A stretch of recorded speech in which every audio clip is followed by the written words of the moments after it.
সবচেয়ে বড় সম্মান হচ্ছে বাংলাদেশের প্রতিটি মানুষের অন্তরে আছি, এটাই আমার জন্য বড় পুরস্কার। আমি প্রায় 3 যুগ ধরে মানুষকে বিনোদন দিচ্ছি গান গেয়ে সারা পৃথিবীতে। আরও 25 বছর আগে আমার ওয়ার্ল্ড ট্যুর করা হয়ে গেছে। তো দেশে বিদেশে মিলে এখনও মানুষকে বিনোদন দিয়ে যাচ্ছি, খুব ভালো লাগছে। আমি সম্প্রতি একটি একক প্রোগ্রাম করেছি বাংলাদেশ টেলিভিশনে। সেখানে আমাদের প্রয়াত আলাউদ্দিন আলী সাহেব, যার খুব ভক্ত আমি, তার সুরে গান গেয়েছি দুটো, এবং আমার প্রেম দাও অ্যালবামের কিছু গান গেয়েছি, যেমন রিমঝিম রিমঝিম বৃষ্টি যখন ঝরে রে, কবিতা গল্প তুমি, মন পাখি তুই চলে গেলি রে, এই গানগুলো আমি গেয়েছি নতুন করে। তো এরকম আমার এগুলি 100 গানের প্রজেক্টের মধ্যেই পড়ে আর কি। 50টি আমার হিট গান এবং 50টি নতুন গান, এগুলো আমার কাজ চলছে।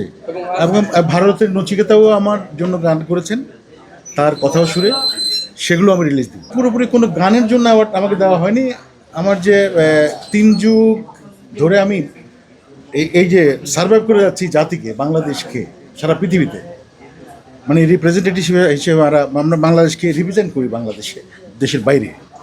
এবার ঈদেও আমি কাতারে যাব। আমি আর জেমস, আরও শিল্পী আছেন, বিদ্যাসিনা মিম আছেন, আরও অনেক শিল্পীরা আছেন। হ্যাঁ, ভালো মন্দ মিলিয়ে মানুষের ভালোবাসা পেয়েছি, এটাতেই আমি খুশি। আসলে আমরা যে সময়টা পেয়েছি, স্বর্ণালী যুগ, এই সময়টা তো এই প্রজন্ম পাচ্ছে না। ওরা তো সিঙ্গেল একটা করে গান ভিডিও করছে, রিলিজ করছে, এরকমই হচ্ছে। আমরা তাকে বললাম না, একবার 14টা গান 12টা গান থাকতো অডিও অ্যালবামে। একটু জানতে চাই যে আপনি অনেক প্লেব্যাক করেছেন, এবং অ্যান্ড্রুদা হচ্ছে অ্যান্ড্রু কিশোরের মতো গোল্ডেন ভয়েস ফিল্ম, বিশেষ করে ফিল্ম ইন্ডাস্ট্রি তার আসবে। উনি ছিলেন কণ্ঠরাজ অ্যান্ড্রু কিশোর।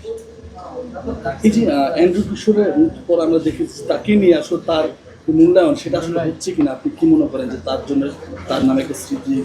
না, মূল্যায়ন তো ভাই আসলে কে কোন দল করে, দল করলেই মূল্যায়ন করে। হ্যাঁ, সুবিধা পায়, প্লট পায়, তারপর জাতীয় পুরস্কার পায়। আমিও জাতীয় পুরস্কার পেতাম। আমার একটা চলচ্চিত্র ছিল পুত্র এখন পয়সাওয়ালা, আমাদের নার্গিস আক্তারের পরিচালনায়। তো জুরি বোর্ড যখন আমাকে অ্যাওয়ার্ড দেওয়ার জন্য বিবেচনা করলো, তখন বললো যে উনি তো অন্য দল করে, তাকে দেওয়া যাবে না। তো এরকম দলীয় শিল্পীদের দলীয় করা ঠিক না। অ্যান্ড্রু কিশোরকে যদি সিনেমা ইন্ডাস্ট্রি প্লেব্যাক থেকে বাদ দেওয়া হয়, তাহলে আসলে সিনেমা ইন্ডাস্ট্রি পরিপূর্ণতা পায় কিনা? আর এখন তো সিনেমা হচ্ছেও না। যিনি স্বর্ণযুগ পেয়েছেন এবং সে আমাদের মাঝে নেই, আমি তার আত্মার শান্তি কামনা করছি। দেশ জুড়ে তোলপা ওয়ালটন ফ্রিজ কিনে হতে পারেন মিলেনিয়ার। এছাড়াও রয়েছে লক্ষ লক্ষ টাকার ক্যাশ ভাউচার সহ কোটি টাকার নিশ্চিত উপহার।